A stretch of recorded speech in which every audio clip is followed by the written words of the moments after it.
The most surefire way to get an amazing steak on the grill is the reverse sear. And you're gonna be surprised at just how simple this technique is on the Weber Kettle. And if you stick around until the end of the video, I'll have you mastering this technique in no time.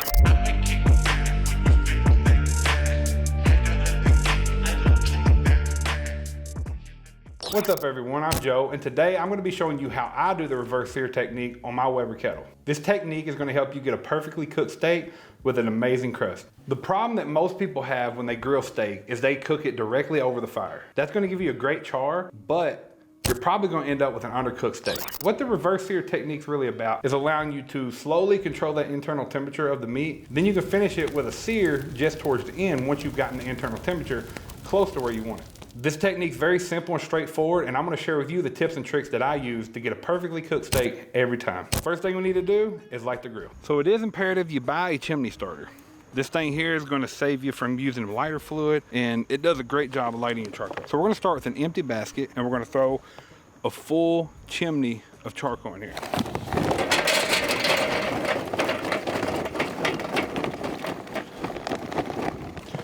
Fill it to the goal. Next up, I'm gonna take one of these tumbleweeds, toss it underneath of the chimney, and we're gonna light it. That won't take any time to light, so we're gonna let that get to where it's almost white on top, and then we'll toss it in here. We'll be back when that happens. Most of this charcoal is lit. We don't have any white smoke coming from it, so we can go ahead and set up the grill. So essentially what we want to do is we want to set up one side for direct heat and one side for indirect heat.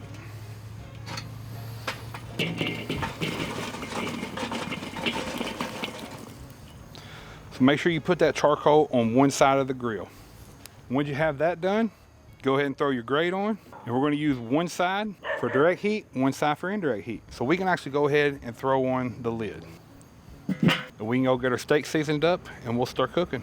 So this is a steak that I'd cook on a random Tuesday. You don't need to buy anything special. I went to the butcher, got a choice steak that's at least an inch thick. I like for the steak to be at least an inch thick because if it were much thinner, I'd overcook it when I started searing it. Now for the seasoning, it really doesn't matter what you use. This video is less about the recipe and more about the technique. I plan to cut this up for some tacos, so I'm using a store-bought seasoning. This stuff tastes really good, doesn't have too much sugar in it, so I don't have to worry about it burning. And don't forget to season the sides. I can't believe how many people I see that don't do this. Once you have it seasoned and you have your Weber set up, you're ready to toss this bad boy on the grill. So what we want to do next is on the indirect side, go ahead and throw our steak on. Once we have it on there, we'll go ahead and shut it. And we'll talk a little bit more about managing that temperature. So real quickly, I want to talk about a couple ways that we can manage the fire here. But first, let's think about how the fire actually moves and works within this cooker. So we have our direct heat side on this side, and we have our indirect heat side on this side. I've actually put my piece of meat over here. So let's say I put this vent on the side the steak's on, right? This fire on this side, the heat's going to rise up, it's going to travel across the lid and come out. That's going to bring the ambient temperature around that steak up. Now I could control the temperature by closing this or opening it, but what I also like to do is if I feel like it's getting way too much heat, I can actually move this vent over to the direct heat side. What's going to happen is that heat's going to travel directly up and out of that vent. You're probably going to see a 50-degree difference on the indirect cooking side. This is one of the biggest things to understand when cooking with fire, is understanding how the heat works within whatever equipment you're using.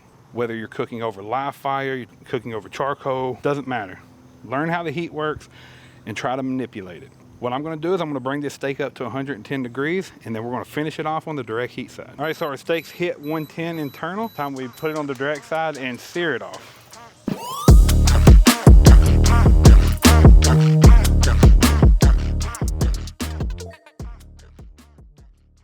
Okay, so we cooked the steak on indirect heat until the internal temperature reached 110. Then we threw it on the direct heat to sear it. It probably took 2 to 3 minutes on each side. Now I'm going for a medium cook here because that's what my wife likes. If you want a rare or medium rare, just don't cook it as long. Now let's cut into the steak and see what we got. And just as we want it, a medium cook. This technique does a great job of cooking this steak evenly.